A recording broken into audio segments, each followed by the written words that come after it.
right, so today we're taking a deep dive into the world of Agatha Christie. The Queen of Crime. Exactly.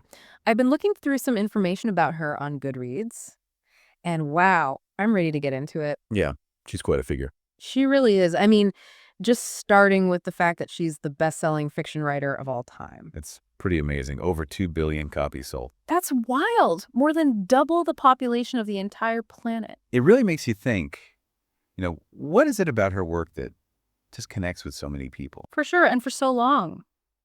Well, I think one thing that really stands out is how well her books translate across cultures.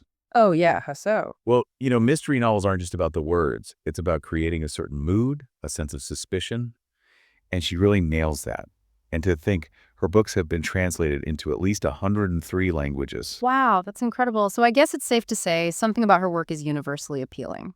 Definitely. It's not just a simple translation. It's about capturing the essence of the mystery. I see what you mean. So before we get too deep into her work, I'm curious, who was Agatha Christie before she became, Agatha Christie? She was born Agatha Miller back in 1890 in Torquay, England. Humble beginnings for such a literary giant. You could say that, especially considering she went on to write 66 detective novels and 14 short story collections. That's an astounding output. Oh, and there's a little twist. She also wrote romance novels. Wait, really? Romance novel? Yeah, under the pseudonym Mary Westmacott. That's fascinating. I wonder how that experience might have influenced her mystery writing. It's an interesting thought. Maybe writing in a different genre helped her develop different aspects of her writing. Like what? Maybe she got a different perspective on relationships, on what makes people tick. Yeah, you're right. Those are key elements in any good mystery. Exactly. All right, well, let's get back to those incredible sales figures. 2 billion. It really makes you wonder, what makes her work so timeless, so appealing to generation after generation? Right. Is it just the clever plots? Or is there something more there? I'm leaning towards something more. Well, she was brilliant at creating these intricate plots, no doubt. Oh, for sure. But I think there's a deeper level to her work. She had this knack for tapping into universal themes, like jealousy, betrayal, greed. Timeless, right. Absolutely. Those are the raw human emotions that drive people to do crazy things, good and bad. It's like she had this deep understanding of the darker side of human nature, and she used that to create these compelling stories that just draw you in. Exactly. Speaking of compelling, we can't forget about the iconic detectives she brought to life. Oh, of course. Yeah. We have to talk about Hercule Poirot and Miss Marple. Two of the most recognizable figures in all of crime fiction. Absolutely. Poirot with his meticulous ways and his little gray cells. And Miss Marple, that seemingly harmless little old lady with an incredibly sharp mind. You wouldn't expect her to solve any crimes, but she always gets her man. It's amazing how she created these two very distinct personalities with completely different approaches to solving crime. It really is. Poirot is all about logic and deduction, a bit dramatic too. Oh yeah, he loves his flair. And then you have Miss Marple quietly observing, understanding human behavior like no other. Two sides of the same coin, in a way. Yeah, I like that. Both brilliant, but in their own unique ways. And Christie uses those contrasting styles to explore different facets of crime solving. Right, you have Poirot's very methodical deductions. And then you have Miss Marple, who just seems to understand people on this deeper level. It adds another layer to her work, for sure. Absolutely, it's fascinating. It really is, yeah. It's like she gives you two different lenses through which to view the mystery. Exactly. And, both of these characters have really captured the imagination of readers for decades. Oh, absolutely. But their popularity is just one piece of her incredible legacy. Speaking of which, have you ever heard of the Mousetrap? Oh, of course. How could you not? It's a cultural phenomenon. It really is. I mean, a murder mystery play that's been running continuously in London's West End since 1952. Wow. That's mind-boggling. The longest-running play in modern theater history. To think it's still going strong. It really speaks to the enduring appeal of her work. To have a play running that long, it has to resonate with audiences on a really deep level. It's amazing. It's a true testament to her genius. Definitely. But let's not forget about her novels. Oh, yes, the novels. You brought up some of her most popular titles earlier. I did. And then there were none. Murder on the Orient Express, The Mysterious Affair at Styles. Classics. Those are the books that really solidified her title as the Queen of Crime. I think even if someone hasn't actually read those books, they've probably at least heard of them. Oh, for sure. They're part of our cultural vocabulary. Absolutely. And they've been adapted into so many different forms of entertainment, too.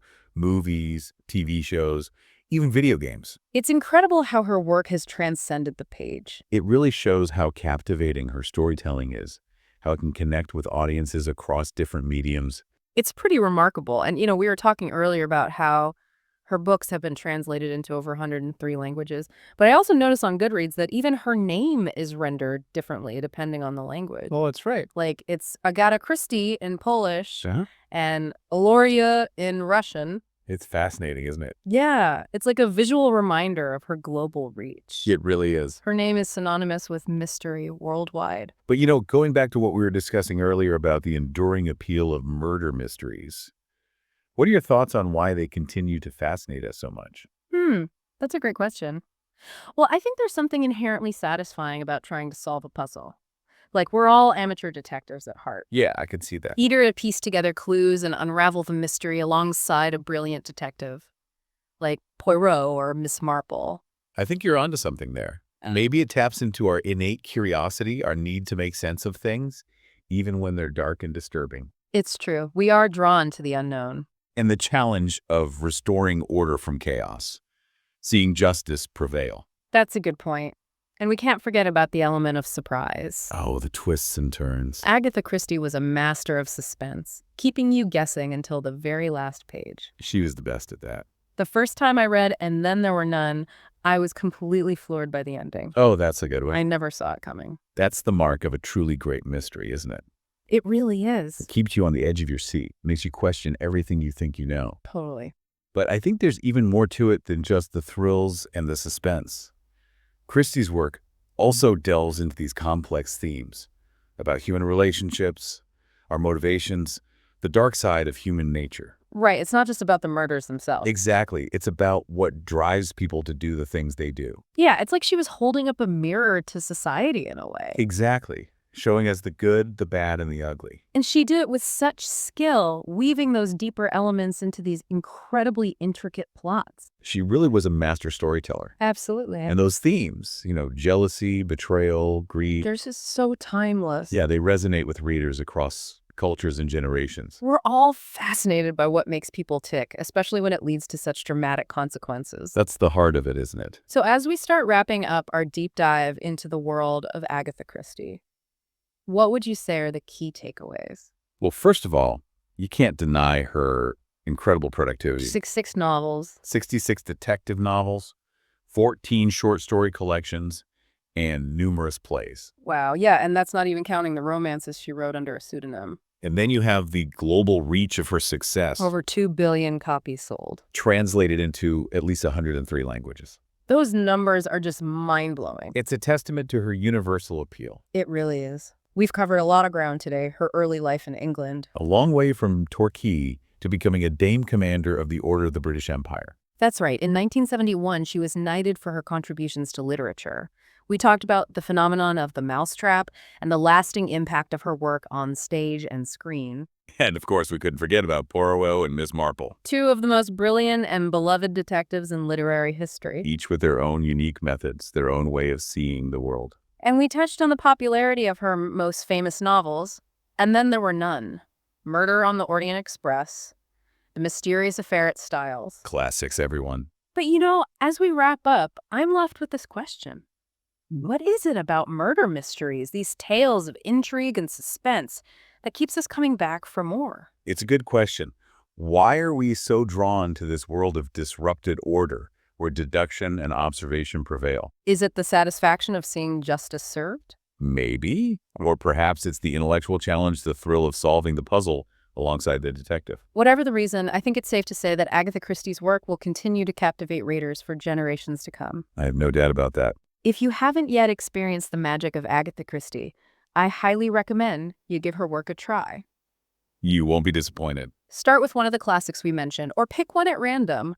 I bet you'll be hooked from the very first page. And you'll never guess the ending. Until next time, happy reading.